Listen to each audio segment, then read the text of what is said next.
Hello, everybody. Welcome to VOW Live. Rob McCarran here, welcoming you to the Voices of Wrestling YouTube at voicesofwrestling.com/YouTube. It is the Raw after WrestleMania. WrestleMania 32 was yesterday. Joe Lanza and I did a VOW Live last night that you can check out on this very YouTube player.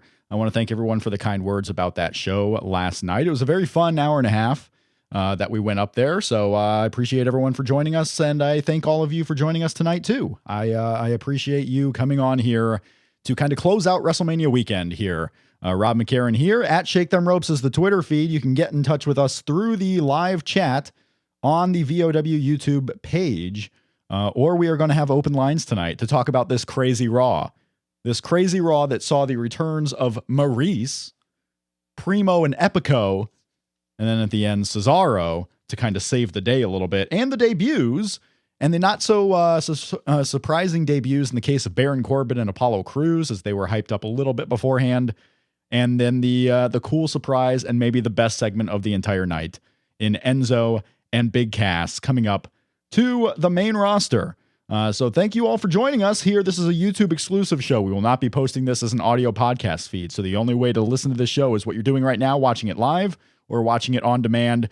Open phone lines, 260-494-3811. I can answer one phone call at a time. If you do not get through right away, keep trying once the previous person hangs up. But we got a call already on the line here. 320 area code, your name and where you're calling from. Brian calling from Minnesota. Brian from Minnesota. Brian from Minnesota, what you got? Well, as far as the Raw after Mania, for the most part, kind of lackluster, wouldn't you think? It sucked for the first 2.5 hours. Yes, I really did not see AJ winning. No. They seem so flip-floppy on the Styles Clash. 1 minute someone's kicking out of it, and then he wins it the next night. I will say this, in the benefit of the doubt for WWE, if you are a writer in the WWE writers room and you're like, okay, Shane has power tonight, and these internet smarks are all in the crowd, and these guys are going to be watching the show, and they know we don't like this Styles Clash move, you would kind of pitch the idea that, hey, if Shane's in charge and Vince isn't, we're going to give him what they wouldn't expect. We're going to give him Cesaro in the main event. We're going to give him Enzo and Big Cass, and we're going to give him AJ Styles hitting the Styles Clash. Why the fuck not? Exactly. That's a pretty good point. I didn't even think of that. Yeah, well, sometimes when I'm fired up, and I'm fired up tonight, I hope all of you watching are fired up. Let's get fired up, everybody. I'm fired up, and sometimes I think better when I'm fired up because I'm not trying to play all PC and all this stuff. So, but go ahead. Yeah. What do you got? What do you got, Brian from Minnesota? Now, do you think this thing in re-injury, do you think that's real, or Cesaro coming in, is that an audible in your opinion? No, to me, was that the plan all along? To me, it sets up Kevin Owens and Sami Zayn at Payback. So, and let's talk about this too. At Payback, you have Sami Zayn and Kevin Owens, and you have AJ Styles and Roman Reigns. Go ahead. Yeah, I was half expecting Sami Zayn to do a run-in during that match to cost Owens to kind of add more fuel to the fire for that. I think he might be out for a week. He comes back and they set up this program. They got some time before Payback, but no, I think things are coming together, and you got to put a pretty hell of a card in Chicago. Oh yeah, for Payback. So what better than putting AJ Styles versus Roman Reigns? That crowd is going to go absolutely ape. Brian, what was your biggest takeaway? I mean, did the Enzo and Cass thing, was that the big highlight of the show? Well, this is an unpopular opinion. I am not a fan of Enzo and Cass. All righty, Brian, I want to thank you so much for calling in tonight. Open lines 260-494-3811. You can Skype Let's Say Things. There were a couple of people trying to get in there as we had Brian on the line. I want to thank Brian for calling. I want to thank Brian for watching, and thank all of you for watching. Enzo and Cass was certainly, to me, a highlight of the night. You may not be a fan of them. You may be a fan of them. I don't think there was much that was more interesting, and they certainly kicked off what was a fantastic last half hour of the show. The phone lines are open if you want to call in. If you want to call in anytime during this show. But we did. We had Baron Corbin, Apollo Crews on this show. The first hour was interesting because they kind of put a lot of stuff in the first hour. They put the Shane McMahon thanking the crowd. They put, Vince in the first hour. They did quite a bit in the first hour to try and make it interesting, but that middle hour was no good whatsoever, and it had me rethinking my entire philosophy about WrestleMania too. We have a phone call on there. I don't have my glasses on right now, so it looks like a 617. Where are you, and what's your name? And he hung up on me. I think that was on purpose. He hung up on me. I tweeted out, if you want to call in tonight, I want you to call in. Be not afraid. This is your night to call in and sound off on this Raw, on this WrestleMania weekend.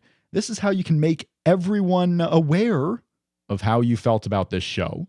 I will try to monitor the chat room as well, but like I said, I don't wear contacts. I hate touching the old eyeball, and I don't have my glasses on at the moment. They're around here somewhere. But thank you guys for joining the chat. Craig's in the chat room. El Tosto. I think it's El Tosto, but I really can't see. I apologize. Rick is in the chat room. Thank you all for joining us. I want to know what you think. I want to know what you thought about the show tonight, Raw. What was your opinion on WrestleMania 32? And AJ Styles, the big surprise. Let's talk about the big surprise at the end of the night. Not only was Cesaro in the main event, we had Cesaro versus AJ Styles versus Chris Jericho versus Kevin Owens. For the winner going on to Roman Reigns at a time to be determined, which I would assume is going to be Payback at the beginning of May in Chicago. We had Cesaro replacing Sami Zayn. They played up an injury to Sami Zayn. I don't think he's actually hurt. I think this is all a story all along, and Sami Zayn played it up super well. He knows the people in that crowd are going to be tweeting about, oh, Sami looks like he injured his shoulder. Duh. We all know what Sami Zayn has been going through. So let's play it up. Play that injured shoulder up. And then you have Cesaro replacing him, and all of a sudden, AJ Styles is the number one contender, hitting the Styles Clash, getting the rubber match victory over Chris Jericho. 919, your name and where you're calling from. Hey, Andrew from North Carolina. What was the name? Andrew. Andrew from North Carolina. How are you tonight? I'm doing good. What do you got for me? I mean, I feel like at the rate that WWE is bringing up all these NXT guys, and the rate that it seems that the people from injury are coming back, I feel like there's going to be a big release of some superstars soon. You think there's a bubble that's about to burst? Oh yeah, definitely. All right. So if you had now this is morbid, and I apologize for these four next guys. If you're going to name someone, if you had to cut four, if the roster's too big and you got so many guys in developmental who are ready to be on NXT TV, and you bring up the NXT guys, and all of a sudden this bubble is about to burst in WWE, who are the four you let go? I mean, as much as I've enjoyed these four guys' work, I probably have to say Fandango, Jack Swagger, Damien Sandow, enough to do something with him, and probably Heath Slater, probably. Really, you're dumping Heath Slater right now. If you had that, now this is more, but then I apologize. Caller, if you're waiting to get on the line, turn your radio down. I'm gonna have to cut you. Call in again. Hello? Call in again. Yes, call in again. 239. I apologize. Call in again. 239 after we get done here. Sorry about that, Andrew. So you have Damien Sandow, Fandango, Heath Slater of all people, not anyone else in that social outcast group, but Heath Slater, the leader, you would cut him, and Jack Swagger. Hey, it's a list. It's a list. Some people in the chat room saying bye-bye the Ascension. The Ascension, it's time for them to go. And what about that? What'd you think about all the tag teams making their way onto TV tonight? Primo and Epico coming back. You have the VOW villains coming up, and you have Big Enzo or Big Cass and Enzo Amore. This tag team division's got a lot of bodies in it now. Oh yeah, I really enjoyed Enzo and Cass. I think it was because we all thought, or at least I thought, and people on my Twitter timeline thought that they were going to come out earlier during the New Day segment. So it was a very nice surprise. I think that crowd, and I want to thank you so much, Andrew, for calling in. I appreciate it. I think that crowd really was ready to, kind of just see everyone right away. They weren't waiting for anything. They weren't waiting for Enzo and Cass. They wanted to get all their chants in. They wanted to see every single name in the very first segment. Like you can't put everyone in the first hour. You got to spread it out a little bit. Keep in mind, Brock Lesnar came back on the Raw after Mania, and he was in the very last segment. You're going to get things that happen a little bit later. 239 number. I apologize for having to turn you off. Your background sound was a little bit too loud. I tried to get you in there. Again, I can take one call at a time. If you can't get through, keep trying. But the phone lines are currently wide open. So if you want to call in, 260-494-3811. And the Skype name is Let's Say Things. If you're not a contact right now, you can add as a contact and then call in. The Vaudevillains, interesting. Did not expect them to be advertised for SmackDown, but they are advertised for SmackDown. The Vaudevillains are going to debut on Tuesday. The same time Tyler Breeze debuted, he debuted on a SmackDown. The New Day debuted as a unit on SmackDown, so they do that. They debut teams here on SmackDown. It is something that they do now. Kenny Roberts saying the Dudleys are gone. Well, probably not yet. Talk about talk about this Payback in Chicago. Right now, what we have set up, and I don't know if they're going to run Charlotte and Natty all the way till Payback. I wouldn't expect it, but you never know. They could just kind of get away with another challenger for Charlotte.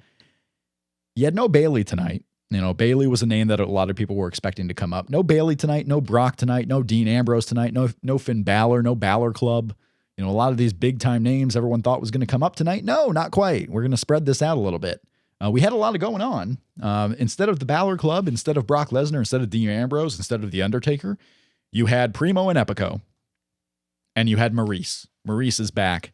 I actually like Maurice. I think Maurice is great, and she actually fits in with the Miz character. It's amazing. You know, they fit together well in real life. They're married, and they fit together well here on TV. We got a call coming in the line, 239, your name and where you're calling from. Hey, this is Sammy from Vancouver. All righty. Hello from the Great White North. How are you tonight? Yeah, I'm doing good. How are you? I am fired up, son. I know. It was a great show. So you liked the show. You enjoyed it. What was your favorite part? Well, I got to do Enzo and Cass. I think that's the highlight of the show, like you said. Yeah.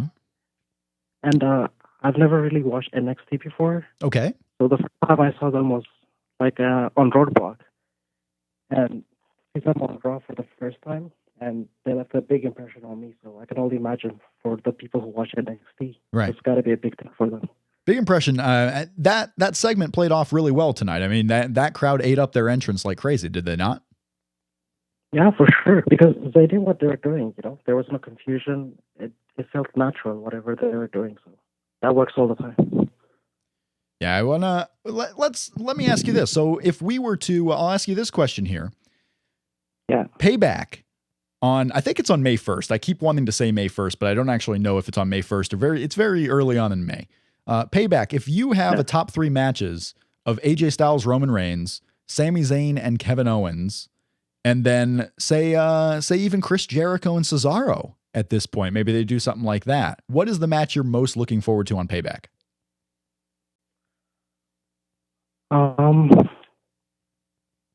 I think I would want to watch AJ Styles and Roman Reigns. Because, I mean, I'm always looking forward to the title match. No, I'm a big fan of AJ too, so I just want to see what's going to happen. Are they really? I mean, they're not going to let AJ win, I don't think, at least. Okay, not going to let. But the thing is, on WWE's part, they're trying to push Roman to be this good guy. So how is this going to help them to put him against AJ? Which doesn't make any sense why they did that. Hey. And that, I think, is going to be a topic we're going to talk about a lot on this show. I want to thank you so much for calling from Vancouver. Appreciate it very much.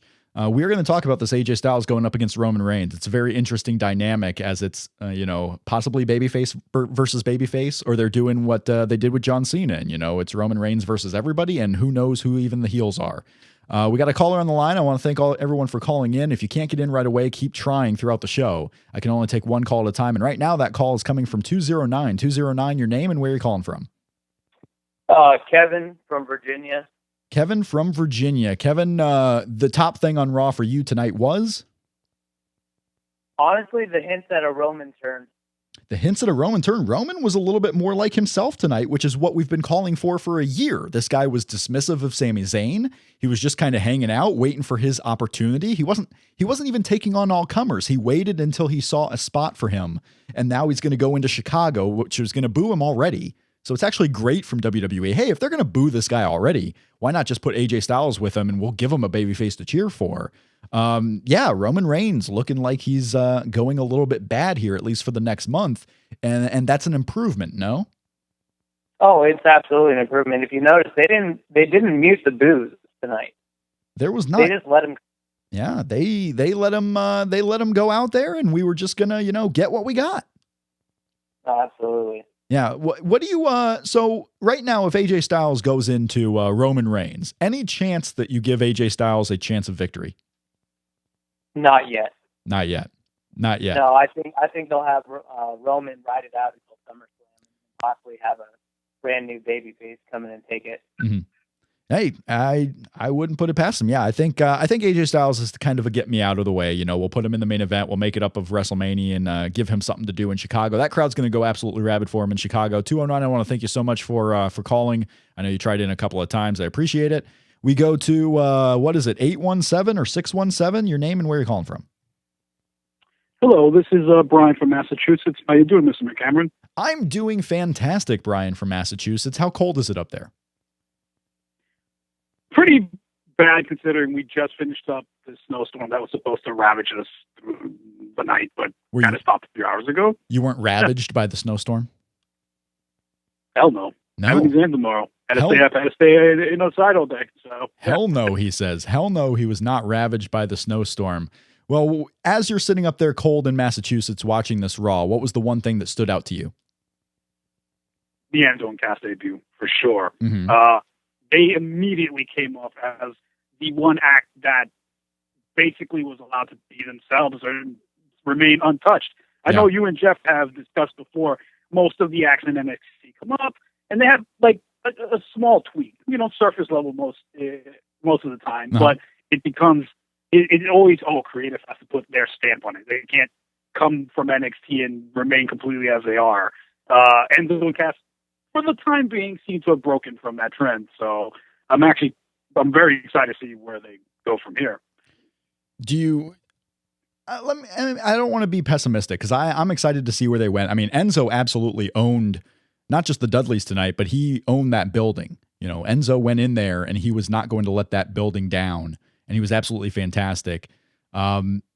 Is there a point where you could see them doing an entrance like that in the building is going to get old at any point, or do you have faith in Enzo that he can change it up?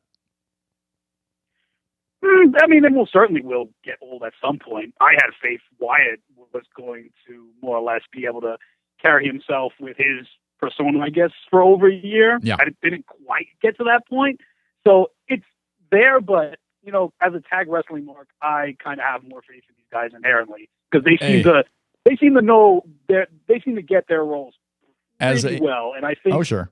And I doubt they're gonna stray as much as Wyatt seemed to at points during like his first year or so with the company. Mm-hmm. Enzo's gonna do everything you expect him to do. Cass is gonna mainly keep his mouth shut and be, what he's supposed to be. Yeah. So yeah. Yeah, I can see that. As a tag wrestling mark too, you probably had an interesting night because we got some tag teams that were coming back here. We mentioned Primo and Epico. You got the Vaudevillains coming up on SmackDown. So I want to thank you so much. It's snowing here. It's 30 degrees. I'm wearing the sweater. I can somewhat understand what you're going through, but I'm glad it wasn't too bad for you. And thank you so much for calling in tonight. Take care, Mr. McCameron. All righty. We go to our next call on the line, who I think was probably muted. So way to go taking cues. Try not to be loud in the background when I add you to the call here. David, are you there? And God, it's not David. It's not David? Who is this? This is God.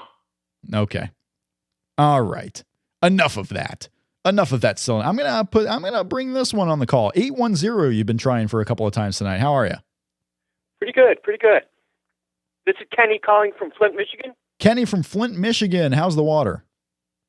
Luckily, I live just outside of the city, so we don't have to worry about lead up here. Oh, wow. Okay. Well, that's good. I mean, that's perfectly good. Let me ask you, actually, I don't have a question for you. What do you got for me? Well, a couple of things. I thought that the little rain speech was actually helping him out a little bit. Yeah. People were really skeptical and booing, obviously, when he came out, but he started to turn them just a little. And when everybody else started to come out, the other guys, Jericho and Styles and everybody, it started to turn just a little. Looks like they're going to help him. I tell you, for the good of the company, I guess. I think they figured it out a little bit. I think they have a new direction for Roman Reigns. It'll play out here a little bit, but he's kind of been going this way for the last couple of weeks before WrestleMania. We just didn't really get to see it because he was not talking whatsoever. But now as he gets a chance to go out there and talk, and we're going to have 3 hours to fill without Brock Lesnar and some of the other WrestleMania guys. It's going to be interesting. They're letting him be himself a little bit, and that I think will win over crowds eventually. They'll hate on him for a while, But eventually he'll talk. The crowd will be like, you know what? This guy's actually pretty likable, and we might get behind him again at some point. They've done it before. He was super likable with the Shield, and they got behind him. And did you notice towards the end of the show, somebody started chanting Nakamura in the crowd? I mean, I didn't. I'm sure they were chanting everything. This is the Raw after WrestleMania. They're chanting whatever the fuck they want. It was pretty funny. All right, I man. just got a kick out of it. I thought maybe he'd walked in ringside or something, and somebody saw him. He's just showing up. He's going by the dashboards. Be like, hey, I'm Shinsuke. I'm going to watch the show here. Don't cheer for me. Oh, you're cheering for me? Oh, great. Yeah. I appreciate the call. I want to thank you for staying up late night with us here on the Raw After Mania and calling into VOW Live. Thanks, Rob. All righty. We go to our next call. Caller, your name and where you're calling from. Did you really think I was going to stick with that bit the whole time? No, but I wasn't going to give you the chance. David Bixenspan on the line. David Bixenspan on the line. What do you got for me? I'm just trying to figure out whether or not this is part of some Vince saying next week, I told you Shane was going to do a wacky, terrible Raw storyline, and then this all gets undone. I loved, it was so interesting because Shane is fighting for Power of Raw. He loses, and what does he get the next night? He gets Power of Raw. Amazing. It's amazing. Another step. Now, this was a good one. It was an interesting one. And that's the hypocrisy we have sometimes as fans. Like, oh, why aren't they why aren't they keeping to the steps? Why aren't they keeping to the steps? But when they don't keep to the steps and you like it, we're not saying, oh, I hate that they kept to the steps. Like, oh yeah, this was a great change. Way to go. Way to change it up. Go ahead. The issue is that Shane McMahon beating The Undertaker under any circumstance would have been stupid. Maybe. I think there were a couple of instances where you could have done it if it was going to lead to he has help from someone and you elevate someone into a position of importance. If they did this 2 years ago, say the Shield was coming up and the Shield were the ones that ended up taking out The Undertaker, I don't think it's the worst thing in the world. Maybe, or, I mean, I don't know. I just don't think people would have liked that or Undertaker sacrificing himself or whatever, given what the stipulation was if he lost and all that. I think if you're doing that level of stipulation, it has to be a clean loss, especially now that they've, ended the streak and all that. Yeah. Yeah, they've ended the streak. And that's why I think you can do Undertaker losses. You had Max Landis, famous Hollywood writer, in the background of Undertaker and Shane McMahon. Is he actually, or is his dad just a famous Hollywood director? His dad's famous, but he's getting there. I mean, writer of Chronicle, American Alien was a big-time movie. He's getting this $3 million deal with Netflix, which was one of the largest screenwriting deals in the history of the world. I'd say his profile is elevated here a little bit. Boy, I wish my dad committed voluntary manslaughter. Hey, what are we doing now? What are we doing here? Did you have any problem with Ric Flair being the one to help Charlotte win the women's title yesterday? I didn't think too much about it, but I get where Landis and other people are coming from. Go ahead. If she's going to cheat, it could have been something else. I mean, especially if you're doing the whole she's like her dad thing, have her put her feet on the ropes, whatever. It was weird. It was weird. I can see how it's weird. I was originally under the, it's a heel being a heel, but I get how if it was on the other match where they just weren't, focusing on the women's division so heavily and it was like the first time, if it was like a month down the road after they had done that, I can see that. I guess context is really important there, like what they're trying to make important. Yes. But I kind of feel like it would have been better with a clean finish, even with her as a heel. Especially because it's not like they went with the idea of, oh my God, she ruined this great pure moment. Yeah. You know what I mean? If you're going to do a screw job, do a screw job. But they didn't really sell it. You honestly didn't even have to do the screw job. I mean, you're absolutely right. If Sasha is going to be the next challenger, and after tonight, who knows if that's going to be the case? She was the first one to walk out, so she's probably the next one. If you were going to do Sasha next, you could have easily had Becky take out Sasha, Charlotte get the win over Becky, and you still have this great story of, oh, if it wasn't a triple threat, if Becky hadn't taken me out, I was going to come and get you, and, now we settle it one-on-one. There's a lot of different things you can do. Sometimes you don't have to be a heel just to be a heel, and I get the context issue. This is the first night. We made a whole big deal about the women being important, and Ric Flair, man, had to help Charlotte win, even though she's a wrestler, a heel wrestler. He's the manager. I get the point of that. What was the big thing that stood out to you outside of Enzo and Cass? Because Enzo and Cass seems to be the most important, or at least the most interesting segment on the show that people are talking about. Was there anything else that stood out to you really heavily? That Ric Flair flashing people as being part of his character is now part of WWE canon. Yeah, he's a flasher. He's a crazy old man. I know that. Okay, so I know that this is an adult cartoon. He's Terry but I'm Funk, not the right? only one that thought that was weird, right? That this is actually part of his character now. Yeah. I mean, he's Terry Funk. You can just bring back Terry Funk, right? But what does that have to do with Ric Flair flashing people? Well, he's an old crazy man. What was it? What is Terry Funk's nickname? The Funker. No, something crazy. It has the word crazy. I'm blanking on middle-aged and crazy. Middle-aged and crazy. That wasn't really a nickname. No, it's not a nick. It was a. I swear to God, Bix, if you call in and get into a semantics argument with me, we already had our semantics argument. No, he would be called middle-aged and crazy. Yeah, that's right. Middle-aged and crazy. Terry Funk. But yeah, no, Ric Flair stealing everyone's gimmick here on his rise. But seriously, as far as tonight, yes. I think I feel like I'm forgetting a segment. There was a lot. I'm not sure. The Corbin thing. Well, there's Baron Corbin, who's great and excellent and has super potential. You know, I thought he was going to beat up the ref and give him the end of days, and that would have been just great. I love everything Baron Corbin has done ever since he turned last year. I'm a big fan of Baron Corbin. I think there's endless potential there. I don't care that he didn't beat Dolph Ziggler tonight, because he's going in there and he's not going to win. He's, taking down the roster. That's his thing. If he's going to beat him up on the floor, he doesn't really need to pin him in the middle of the ring. So I was a big fan of the Baron Corbin segment. But what do you make of this Epico and Primo ads for Puerto Rico business? Where they didn't actually say their names or anything. And they've been out. When was the last time they were Primo and Epico anyway? It's been a few years. Oh, yeah. It's been a long while. And who knows if they're even going to still be Primo and Epico. Maybe they have new names coming out of the gate anyway. But they didn't mention the names. They didn't mention that they were going to wrestle. It was one of these fake ads for Puerto Rico. Like, who am I supposed to care for? Am I caring for Primo and Epico that they're coming? Or am I caring for the, nation of Puerto Rico? The nation of Puerto Rico? The whatever I was trying. He's going to give me a fucking semantics argument because I call it a nation. And like, what is it? The Republic of Puerto Rico? What? They're I think Commonwealth. It's the Commonwealth of Puerto Rico. There we go. That's what I was looking for. That's what I was looking for there. Yeah, no, it was a weird Well, the weird segment. part was the announcers not acknowledging it. Yeah, it was like, this is a commercial on the show, and now we're coming back from commercial. You have the Vaudevillains, you have Primo and Epico, you have Enzo and Big Cass showing back up, you have the Dudley Boys, the Usos, Ascension are still roaming around on Superstars somewhere. There's a lot of tag teams, and we're way past the WrestleMania moment where you do the 4 tag team match or the 6-man tag team match and all this stuff. They're just toiling around on the C shows at this point.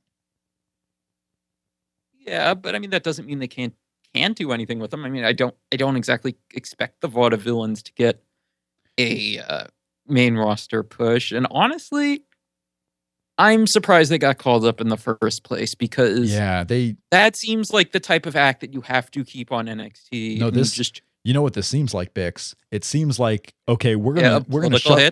Well, that kind of, we're going to shove you onto the TV. You're either going to sink or swim, but we're going to make a decision quick on you guys like we did Tyler Breeze. They're also like the last of the, as Joe Lanza would put it, like your Chikara wrestling is NXT gimmicks. Yeah. And all of those completely failed on the main roster. They did. They've done really poorly. They've done really, really poorly. I would agree with that. And justifiably so in most cases. Yeah. Yes, I would agree with that. These Vaudevillains, man, I'm not looking forward to it. I mean, more power to him. Aiden English has been down there for a long time. I'm just not a big fan of Aiden English and what he's done. I think Simon Gotch maybe could do something, but Aiden English is no bias to me. And now with Cesaro back, they look quite alike, do they not? Yeah, they do. That seems like that's the type of thing they don't normally like to have. Wait until they have them in the ring at the same time, and Vince is looking like, wait, what's going on here? Fire one of these guys, damn it.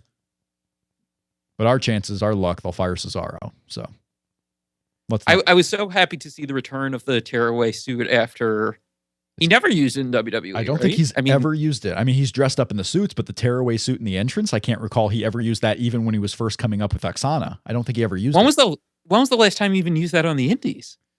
Oh, God, it was a while because he was coming. I mean, he was still with the long hair. I mean, we're talking, 2004, 2005 ROH? I mean, it would have been, he probably would have stopped doing it around, early Kings of Wrestling? Very early Kings of Wrestling, yes.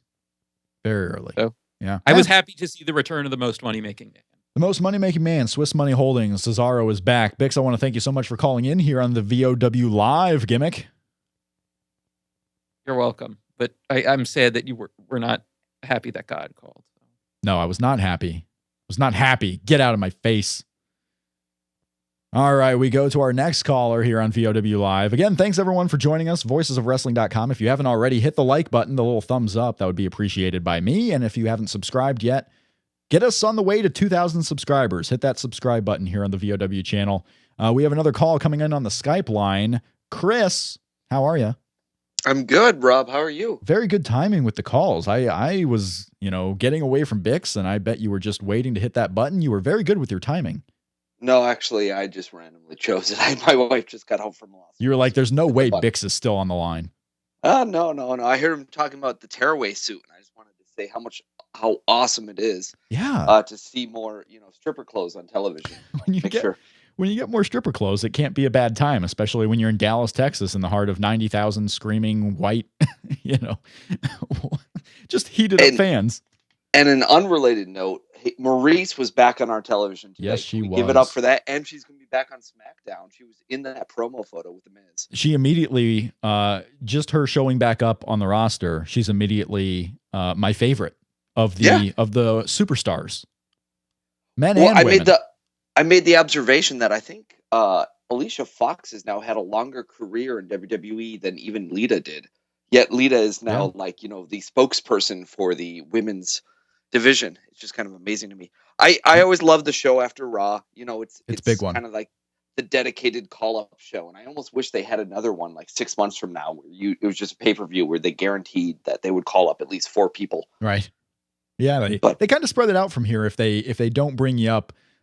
What's gotten into a trend though is what they'll do is they won't call anyone up until next year. It's like we got the new roster here on the Raw After Mania, and this is what we got for the next year. Period. Well, I mean, and even the weird ones like the Primo Epico. I don't know if a lot of us saw that one coming. Their gimmick is that they are themselves. They are themselves, but they are also salesmen for the Commonwealth of Puerto Rico. Is it a Commonwealth, Chris? I'm not sure, but the Puerto Rico Pension Fund was part of the WWE shareholder lawsuit, so perhaps this is part of the settlement. Oh my gosh, that you have to promote our country, and this is the way to do it? Hey, there's worse things that have been promoted, The Commonwealth of Puerto Rico. It is a Commonwealth. We've gotten to the bottom of this one. It's confusing because Zack Ryder gets the call down and the call up. So he went down to NXT, and now he got all the way back up to the roster and get that thing. But don't you feel like there should be more elimination matches on Raw where they just, if you lose, you get sent down? The Usos have to go back to NXT. I would love it months. if it could be like the Usos and the Ascension in a match with, I don't even know, whoever, Jack Swagger and everyone that's everyone that's on Superstars basically can spend some time. I'm not hating on them, but they could probably do a little bit better on Superstars or whatnot. But yeah, Zack Ryder, and I believe he wrestled on the Access TV tapings for NXT too. So he'll still be on NXT TV.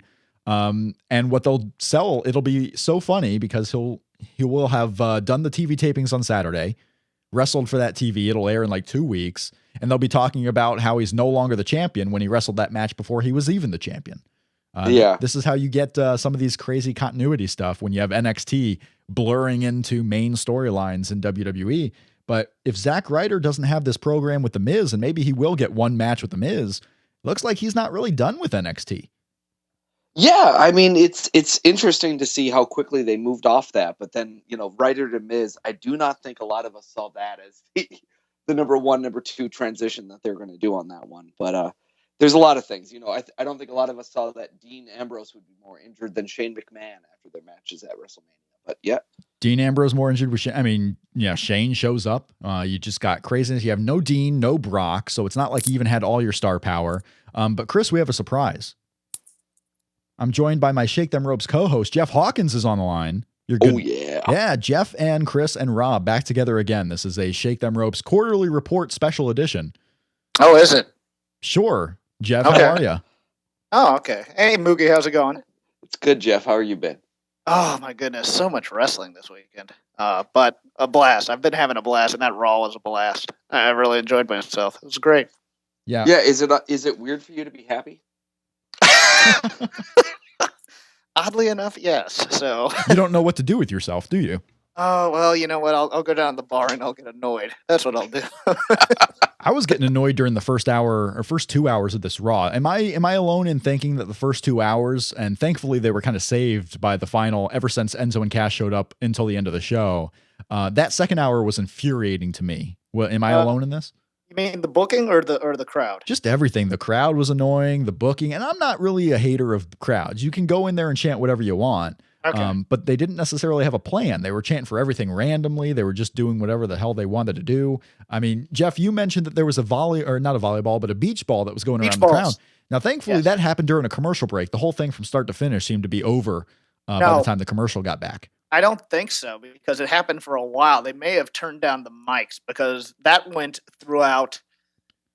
Oh, I want to say both Baron Corbin's matches and for part of, I believe, Miz and Zack Ryder. But don't really. quote. So Jeff, which lasted longer, the pink confetti on Triple H's head or the beach ball? The beach ball, because the beach ball got at least 5 different chants out of there. It's like, hey, we want some beach ball.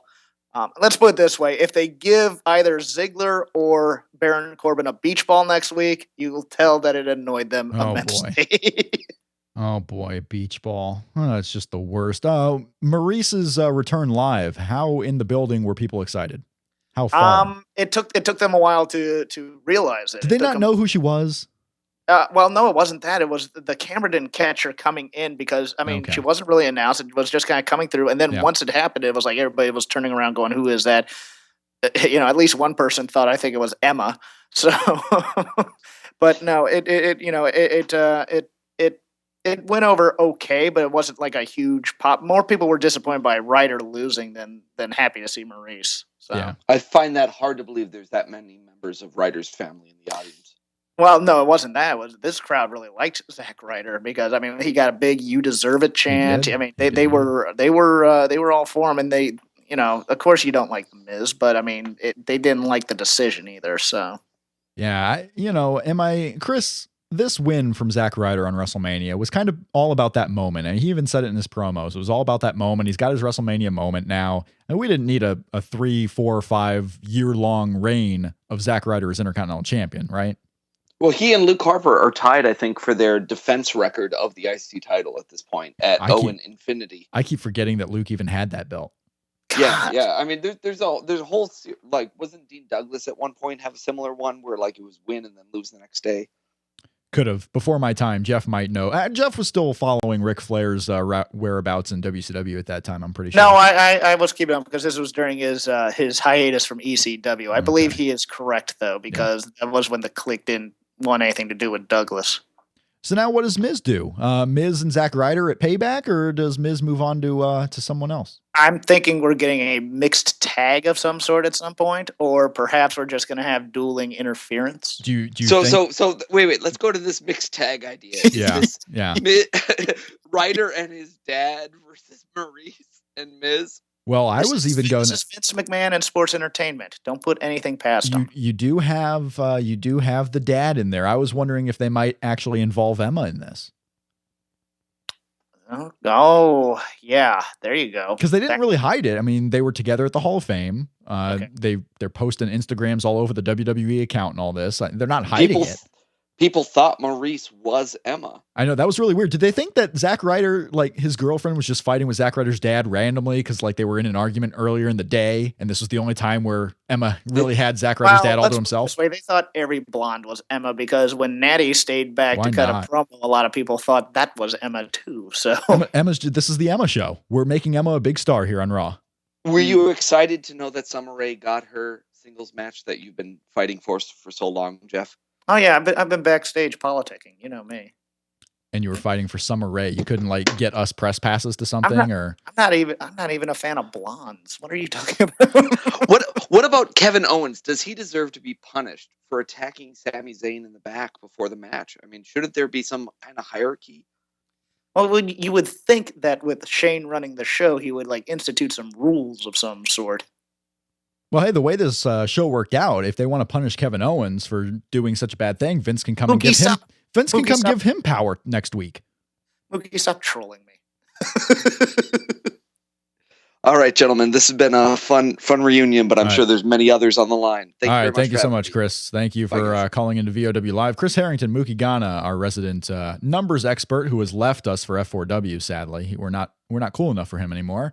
Well, we're not cool enough to have first dibs. Now, what did he say about that drop today? Just give me a cliff because I wasn't listening. Nothing. We didn't talk about numbers. Because I was on a train. I'm sorry. No, we didn't talk about the numbers there. You are done now with your WrestleMania weekend. Is that correct? I am. I am going to pack up, go to the bar, and then get about 2 hours of sleep before I go to. Before you go home, and we're going to do Shake Them Ropes tomorrow. Yes. Is that correct? Yes, I have an errand to run after I get off the plane, but we'll probably do it around 2 or 3 my time. Okay, perfect. So we'll do Shake Them Ropes tomorrow. So the Shake Them Ropes podcast, we'll talk all about Jeff's weekend and talk about this WrestleMania and Raw with Jeff Hawkins and WrestleMania, myself. Raw, NXT, Evolve, WWE Super Show, all of it. Are we going to have time to do our top 100 match? We may not. We may have to table it. We may have to do a 2-part Shake Them Ropes on this whole weekend, like 2 hours that you release separately. I don't know. Maybe we'll multi Shake Them Ropes. That's what I need to do is multiple more podcasts. Because you haven't done enough radio this week. This is the third VOW Live in 4 days. We're going to do Shake Them Ropes tomorrow. Rich and Joe will be back with Voices of Wrestling. Good. Get them out of my show. I did. I needed someone to fill time here as you were live at all these events having a great time. It looked like it was super fun. Like I was a little jealous. I was jealous from the start of the weekend, from Thursday, all the way until 5 p.m. my time on Sunday when I saw those lines and how crazy it was. I was not jealous one bit about WrestleMania. Actually, my WrestleMania experience wasn't that bad, but I also had a friend who was tailgating while everybody was standing in line, so I just did that. Let me, we got a question in the chat room for you, Jeff. Okay. How was the live experience and what was the crowd reaction like during the women's championship segment there at Raw tonight with the ladies walking out on Charlotte? I know what they were going for, but the crowd threw her off as an actress, and you could tell that she had to compose herself a few times, especially with the Bayley chant. It didn't come off as well because Charlotte was clearly shaken, so the turn in the speech didn't have the same effect because she was given that babyface speech, and then she was, of course, supposed to turn on the crowd and thank her dad for it. She was stopping and starting. She was letting the crowd overpower her, which is not anything you ever want to do. Most of the people for the angle itself are a little bit ahead of the show. Yeah. In terms of, okay, here comes Brett to help second against Flair. Yeah. I guess you can do something like that. Although it doesn't seem like that's what they're thinking, because there was a collective groan. Like, didn't we just see this a month ago? We saw the match a month ago, which is one of those things where they just kind of put it together. You know, they weren't thinking about this ahead of time, obviously. They have the whole NXT angle with Brett, and the way Brett's been talking about, WWE lately, I don't know if he's coming back to do any part of this. Mostly the crowd was disappointed they didn't get Bayley. Yeah, that's true. They were really anticipating her. They were anticipating a lot of things that they didn't get tonight. And we're going to talk more about WWE this week on Shake Them Ropes. We got a lot of people calling in for multiple Shake Them Ropes episodes this week. So if we go long on this WrestleMania weekend, we may have to do just that, Jeff. But we'll save some of the WWE talk for tomorrow when we all collect our thoughts. But I want to thank you for calling in. Your weekend is complete. You can go home and rest a little bit. Just a little bit, a couple hours, and then I'm back on the air with you. So get the calls in, talk to Rob a bit, give him some hot takes so that I can argue with him. Hot takes that you'll find stuff to argue with, I'm sure. So I've already tweeted something I disagreed with you about. All right. Well, I'm glad. I'll have to go back and check that out at Shake Them Ropes on the Twitter feed. You can see what Jeff has been calling me out on. Thank you, Jeff. Have a good show, kid. All right. We got our final call. This is the final call on the line tonight. Jerome. Saving the best for last. Yes, I've been ignoring you for the last half hour on this feed. You finally got through. I did. Well, Monday Night Raw obviously takes precedence over what I was going to talk about. Monday Night Raw takes precedence on everything. What I want to talk about takes precedence over everything. So Jerome, obviously you were following with PW Ponderings all of the non-WWE stuff that was happening this weekend. What are the most important? Give me the 3 hot topics for those who may not have been paying super attention to the non-WWE weekend. What are the top 3 things people should go check out at your site or just know in general? I mean, of course, you could go check out all of the reviews and all of the podcasts. We did 5 of them over the weekend. pwponderings.com. Find us on iTunes as well. What people are really talking about, Will Ospreay really became a star this weekend. And obviously, he's going to continue his run in New Japan next week. But now that I'm glad you brought that up with Will Ospreay, because I've been seeing, and I believe you. I believe Will Ospreay probably had a fantastic weekend. It sounds like Timothy. Well, I'm not going to spoil anything you might say. Maybe you'll bring this up. Will Ospreay had that absolutely outstanding weekend with the Evolve and the Super Shows and all the stuff going on there. But when we talk about he's becoming a star from this weekend, was he not already a star amongst the people that would have known about these shows? Did he make a star of himself to those who may not have known who he was? I would argue that there are people that have seen him maybe once or twice, and now that they've seen him 4 times in a bunch of different matches against a bunch of different opponents, I have to believe that he's a bigger star in this country than he was before. And plus, when you consider the fact that Evolve has some sort of a relationship with WWE, it's not quite clear what that is. Obviously, he's going to be on a lot more people's radars now. So, yeah, I have to believe that Will Ospreay, his stock went up big time. All right. So Will Ospreay, huge star. Number 2, I think Timothy Thatcher was a huge disappointment over the weekend. Yeah. And I have to say that overall, the Evolve shows, streaming problems aside, they really did deliver, and you can't go wrong with any of them. But Timothy Thatcher, I think, really got exposed this weekend. And in watching those Evolve shows, the reactions that he was getting, not that impressive. So Timothy Thatcher was a really big disappointment. And it's pretty sad because, as the champion, as a guy who was wrestling, so many different opponents, I was really looking forward to seeing what he could do. And he was just a big disappointment. All right. So we got the big ups to Will Ospreay, big duds for Timothy Thatcher. The number 3 most important takeaway, the non-WWE weekend. I really think that the Shimmer show delivered in a big way, and people are probably going to be surprised by this. And I really want to bring this up because, I think that NXT really raised the bar as far as women's wrestling goes. And in so many cases, women's wrestling the last year or so has been so much about the characters and so much about, how people behave. But to me, the Shimmer 80 show that took place on Saturday was a really great in-ring show, and people should go out of their way to see it because, so many of the NXT women have come from Shimmer, and Shimmer's got a great crop of young talent like Nicole Savoy and Heidi Lovelace and so many others.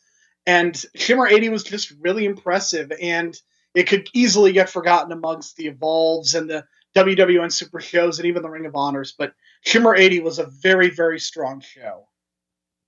Well, that's good. Shimmer having a good weekend. They were a part of the WWN stream, right? The Shimmer show? Yes, that was also WWN Live. So what is with all these streaming issues that they seem to have at this building? Some shows go off without a hitch. Some shows are disasters. They put title matches in front. And obviously they probably had, they couldn't make the match card exactly how they wanted it. Gabe Sapolsky had to work within, wrestlers having to get to other buildings for other events and so forth. But what is going on with these streaming issues? And do you see this being a big hindrance to people ordering WWN in the future? I can't speak for other people. I know that it's really unfortunate that it happened. Obviously, this is a building that they have never run before, and they probably will never run again. I can only assume that there were some sort of Wi-Fi issues that they were not able to identify beforehand, and that's why there were so many streaming problems. But, it's a major issue because, this WWE relationship has given Evolve a ton of exposure, and the quality of the talent and the fact that it's WrestleMania weekend and so many people were excited for these shows. There are probably a lot of people that were giving iPay-per-view a chance or sort of a second chance. And it's unfortunate that, it was kind of a blown opportunity. But the funny thing is that even though there were so many streaming issues, I mean, the shows were still really excellent, and I was really impressed by Evolve's output aside from the streaming problems. Yeah, well, and they seem like most people are praising what Evolve did once they could actually see it. But that was the issue. They couldn't really see it. Now, I want to get into this topic here. We'll close on this topic because it relates to obviously non-WWE stuff, but at the same time here coming up in July, it'll relate to WWE stuff. We got some more names added to this global cruiserweight series. There's a lot of speculation, obviously, about who might be in this tournament from Evolve, from Progress Wrestling. First thing I want to say, Lince Dorado, formerly probably most well-known in Shikara and some other places. Lince Dorado is going to be in this tournament. I didn't even know he was still wrestling. I know he does the Florida circuit a little bit, but I mean, I know he's also done some FIP recently, but he really has not been a huge factor in independent wrestling the last year or so. No, I think it's an interesting name. A lot of the people in our community obviously are going to know who he was from Shikara. Maybe some even thinking like I did that, okay, you probably just thought he went away and maybe he's, working locally based on what he's doing in life right now. Who knows? But yeah, he's going to be a part of this global cruiserweight series. Progress Wrestling in the UK, Rev Pro, and Evolve all announced that they're going to hold qualifying matches for this tournament. This is who we want to win. You can book them in a match called a qualifier. So be it. A lot of the names that Triple H announced on this NXT conference call, the names that have been out there, the names that are on the WWE website, the Zack Sabre Jr.'s. Now I'm blanking on one of them, but one that I also thought could have been in one of these qualifying tournaments. Akira Tozawa is another name that's been added. Zack Sabre Jr., I thought for sure he would have been in one of these qualifying matches, but now it's just out there that he's going to be in it. So you have to actually add more names from the UK scene that are going to be in this tournament, or is it possible that Triple H kind of spoiled Zack Sabre Jr. being in the tournament and he'll still be advertised in one of these qualifying matches? It could go a number of different directions. We're in uncharted territories. I mean, nothing like this has ever happened before. Right. So, I mean, we're going to have WWE continuity on Evolve, Progress, and Rev Pro shows. Yep. I also want to point out, Rob, that Kota Ibushi was announced at exactly 205 pounds on Saturday night in the main event. So interesting note. Yeah, because Kota Ibushi, of course, we saw him. That's true. Kota Ibushi is going to be, there's going to be some huge names in this. And don't forget about, La Sombra, Manny Andrade. He's going to be in this tournament also. He's a WWE name already. So they're going to have some WWE names, obviously, in this tournament as well. We had a question in the chat room. I'll let you answer this with me, Jerome. Shinsuke Nakamura, the chances that he debuts on the main roster at some point this year. I've always been a firm believer that Shinsuke Nakamura is going to be in NXT for 6 months. Okay. And then he'll probably go up around SummerSlam. With what they're paying him, he's got to go up sooner rather than later. There's an interesting match that I wouldn't put out of realm of possibility happening at one of the bigger shows. Maybe it's a SummerSlam, maybe it's a WrestleMania. I would not be shocked if they do Shinsuke and Brock Lesnar again sometime in WWE. Yeah, that would be really fascinating. Rob, has anyone ever had a better WWE debut than Shinsuke Nakamura? And I know it's not officially WWE, but that Nakamura Sami Zayn match, my God. It was fantastic. I think the most memorable, at least in my lifetime, is I think the Chris Jericho one is still the most memorable, but you only really remember the first moment. And then you remember he goes off for a 10-minute rant that gets him, that was purposely done to get him booed because he's supposed to be hated, but it was just boring TV after a while. It was spectacular. I mean, from the entrance music, from his work in the ring, from Sami Zayn being a part of it, from the importance of it being on WrestleMania weekend. I don't have one off the top of my head, but it would be tough to try and make a case for something else. Yeah, I mean I kept track of this. Among all the shows I watched, I gave at least 13 matches 4 stars or higher. 13 matches. And really what that means is that there were a ton of good wrestling on this weekend. For sure. A ton of good wrestling on this weekend. There were shows that weren't even on iPay-per-views, shows that were happening. There was a show after WrestleMania last night that featured a Pro Wrestling Noah tag team title defense, for Christ's sake, at 2 a.m. Eastern. It's pretty remarkable. I said it before. I think this is the best WrestleMania weekend of all time, even not counting WrestleMania. I mean, just everything that was going on. This This was a really great weekend. And as someone who actually liked WrestleMania, this was a fantastic weekend to kind of watch. I was living vicariously through the people that were there because I wasn't. Jeff Hawkins has given me updates about what's going on. We got other people, following on Twitter. It looked like a really fun weekend, and I'm happy that everything seemed to go off. There were a few hitches here and there, but overall, everyone seemed to have fun. And if you're there live, you don't really care about how the iPay-per-view does, right? So I guess if you're there live, certainly not. I mean, everybody who was at Evolve was universally praising it. So. Hearing nothing about Ring of Honor, looking at the Ring of Honor results, it looked like, was the second night supposed to be a TV taping? I believe both nights were like this weird amalgamation of a TV taping and a VOD. So I just have no idea what ROH is doing because what's on TV, what's on pay-per-view, what's on, in demand. I have no idea what they're doing anymore. I just don't follow it too closely. But if you want to know I was about to give you a plug there, Jerome. I was doing so well as professional broadcast host.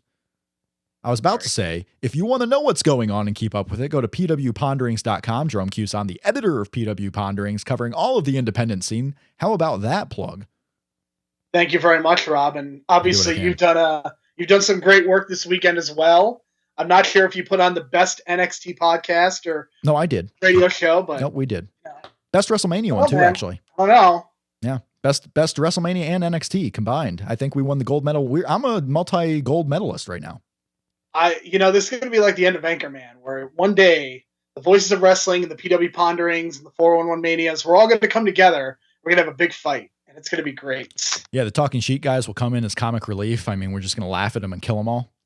Yes. Yep. I think that sounds like an excellent idea. All right, Jerome, thank you so much for calling in. You are the last caller here on VOW Live. Go to pwponderings.com for all your needs of independent pro wrestling. Go to voicesofwrestling.com for coverage of New Japan, Pro Wrestling Noah, WWE, Ring of Honor, all the independents as well. I want to thank everyone for watching VOW Live tonight with all the glorious callers that we had coming in. Before you leave, please hit the subscribe button. Please hit that like button, the thumbs up. And I will determine the next show. I don't know when the next VOW Live, the next, live stream we're going to do, but follow us at Shake Them Ropes on Twitter. And I will let you know when the next show is going to be so that you can come on and call in again with your thoughts. But I want to thank you all again for watching. I appreciate it. We will see you next time on VOW Live. Have a great night and happy WrestleMania ending week.